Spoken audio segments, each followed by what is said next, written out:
Alright, so this is going to serve as my second review of Nextfi.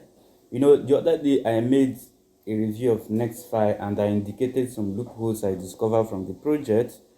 So the admin actually responded to me, and I went further to ask if users are going to earn the Nextfi token or they are earning USDT, and they say that they earn USDT. All right, so let me actually read the response they gave to me.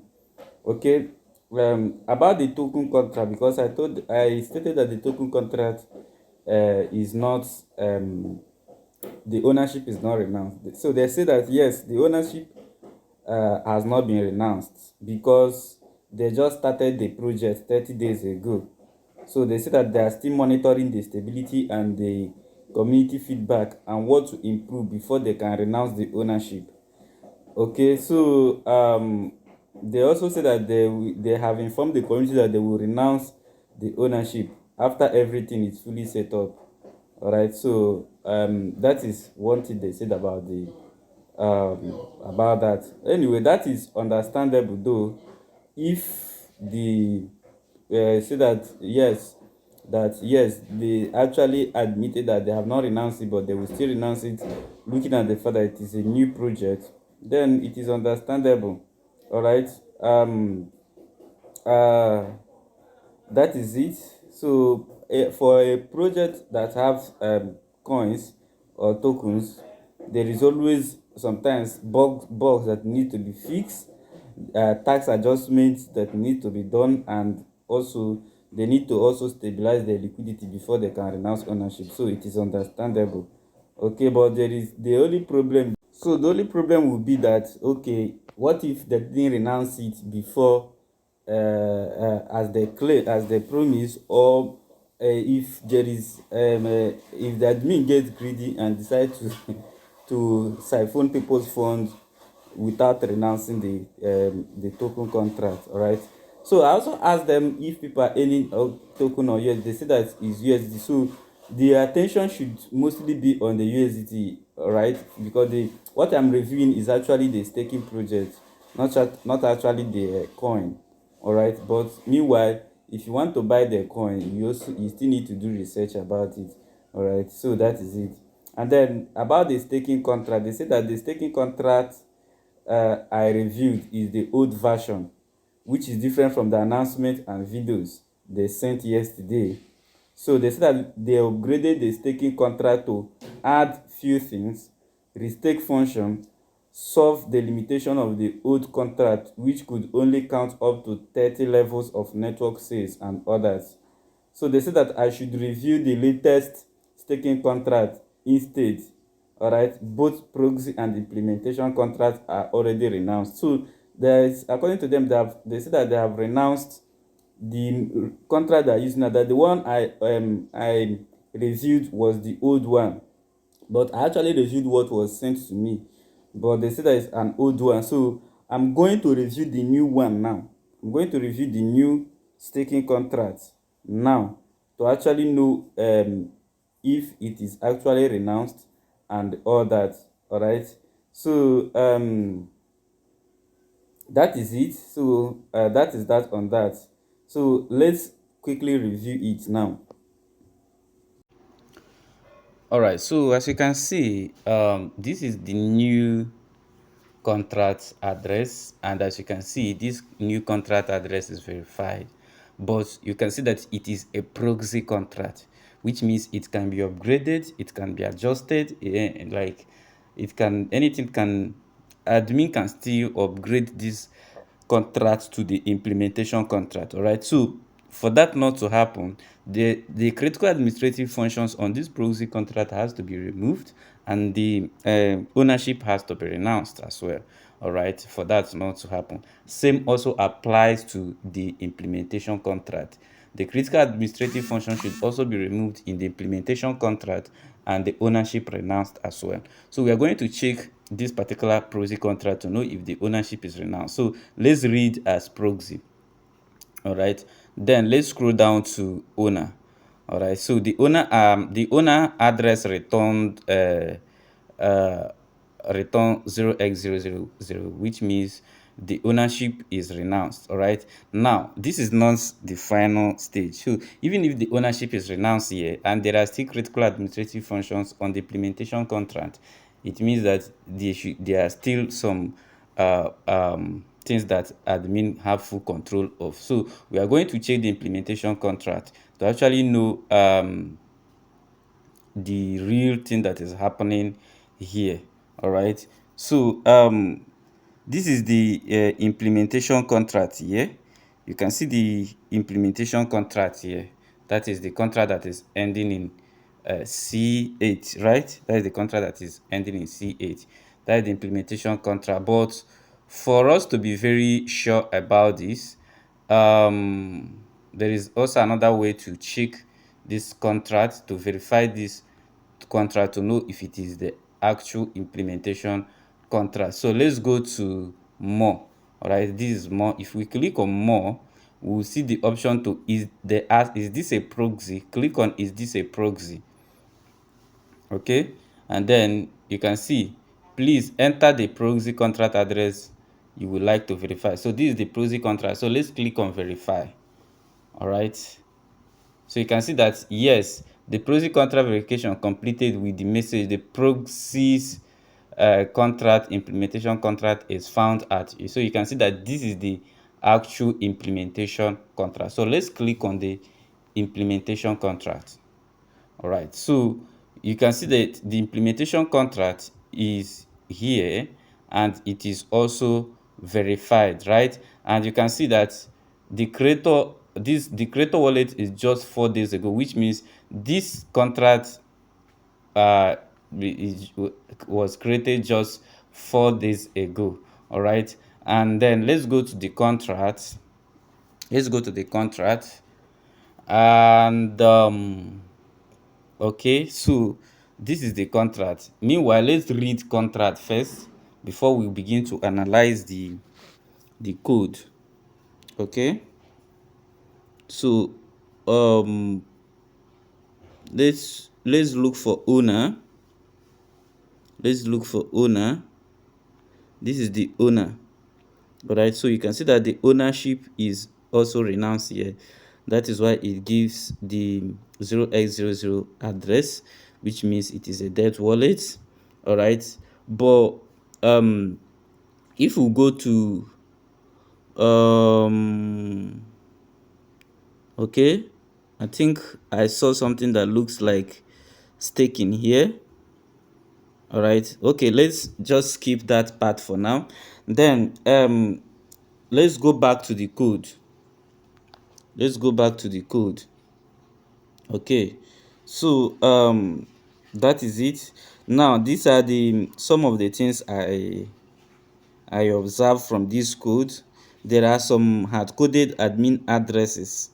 All right, there are some hard-coded admin addresses that has a kind of centralized control.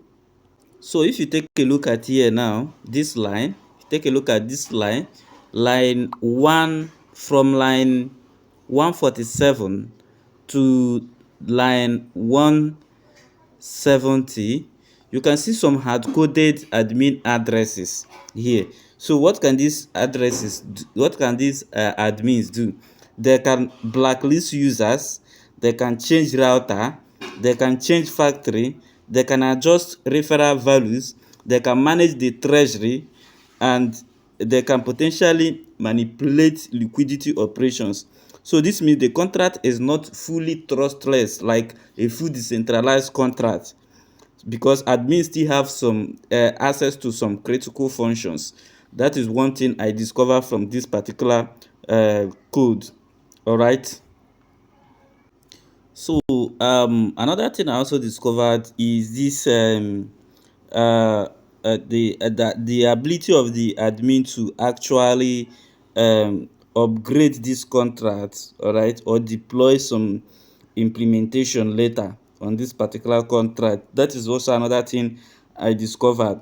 the only time this will not happen, because I'm seeing this constructor disable initializer here and some of the functions that are attached to it. So the only thing I can say about this particular issue is that the only thing that will make this not to occur is if the upgrades are restricted. If not, they can actually do some upgrade here. And then this contract also uses some external uh, contracts. All right, they are linked to some external contracts which are not verified.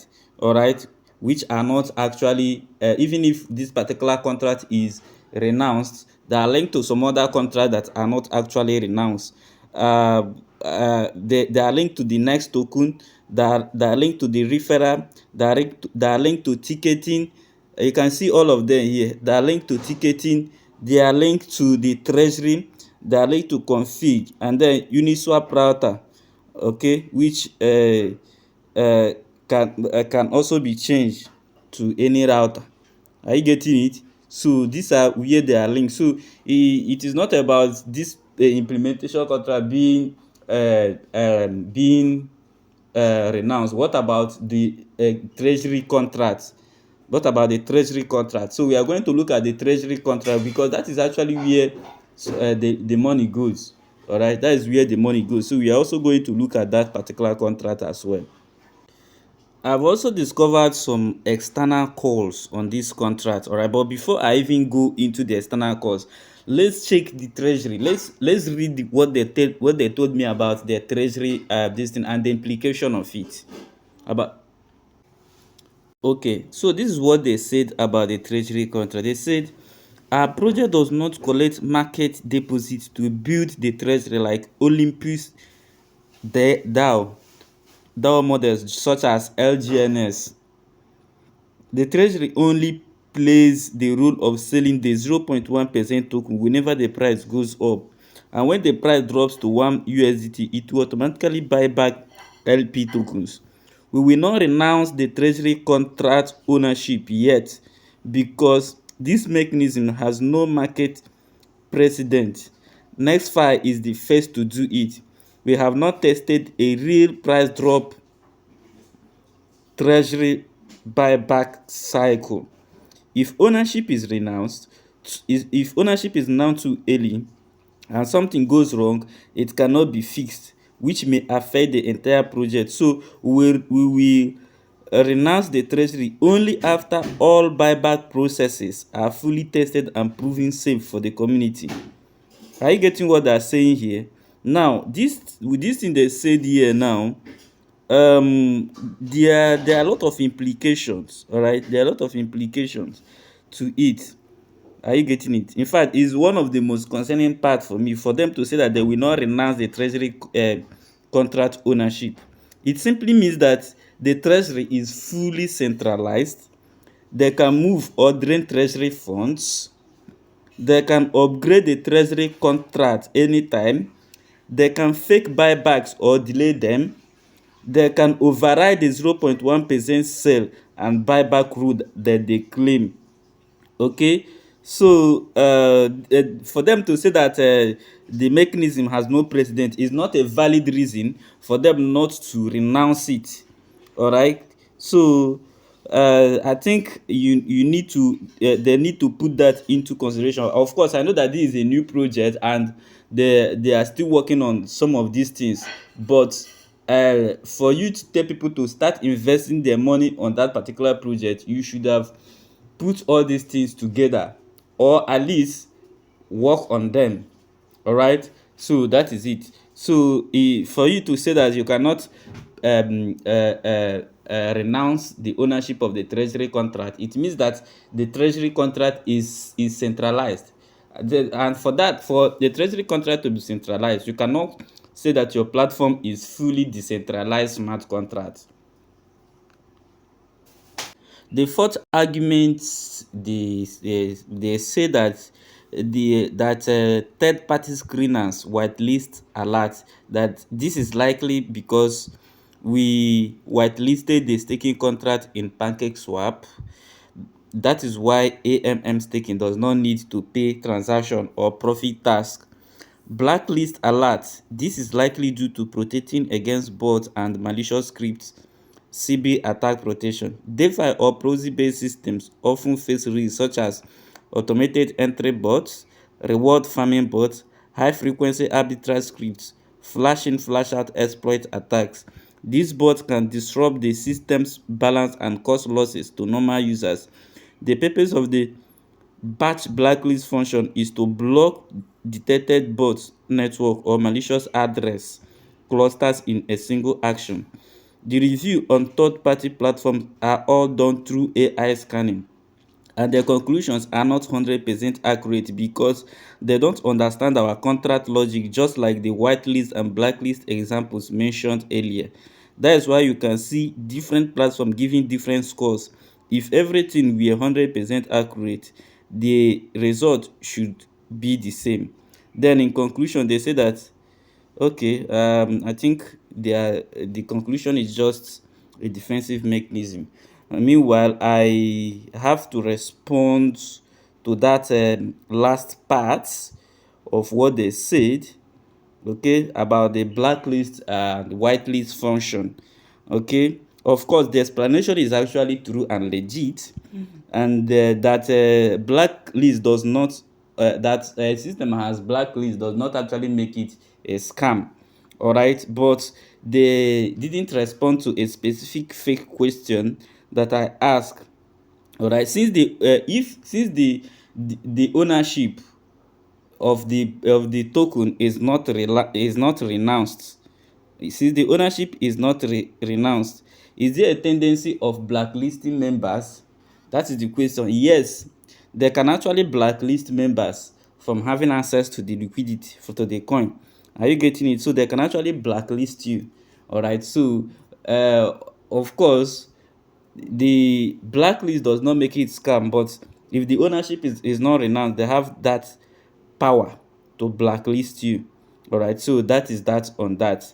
Now, in summary, let me quickly scan the implementation contract on Solidity Scan.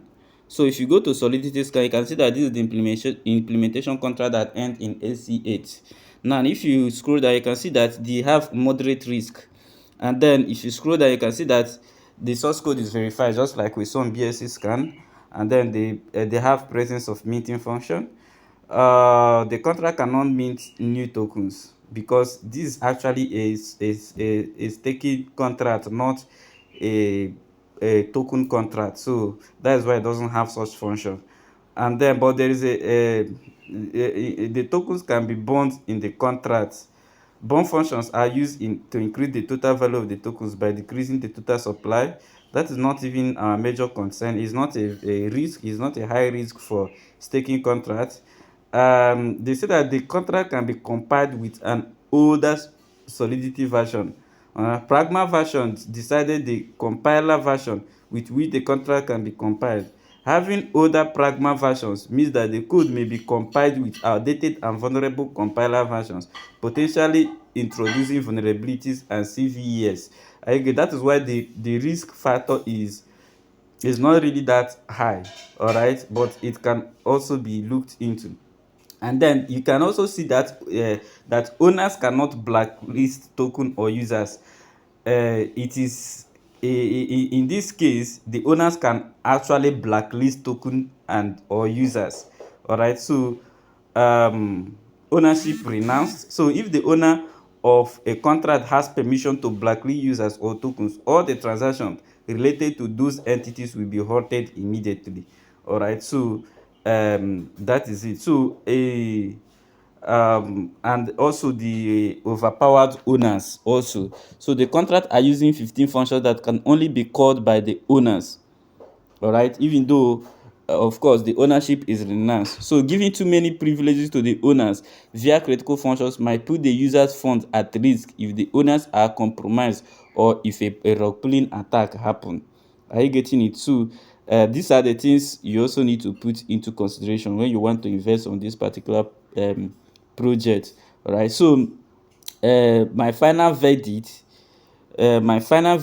on this particular project is that they should go for external audits, since they are not um, renouncing the whole contract, like the treasury contract and some other contracts that are not renounced. They should go for external audit. All right, maybe they should be audited by CETIC. So that will give the project more credibility and all that. But if you ask me today whether I will invest in this project, I will still tell you no, that I will not invest in this project. So if you're investing in this project, you have to make sure that you manage your risk. Don't invest what you cannot afford to lose. All right, so that is it. Thank you.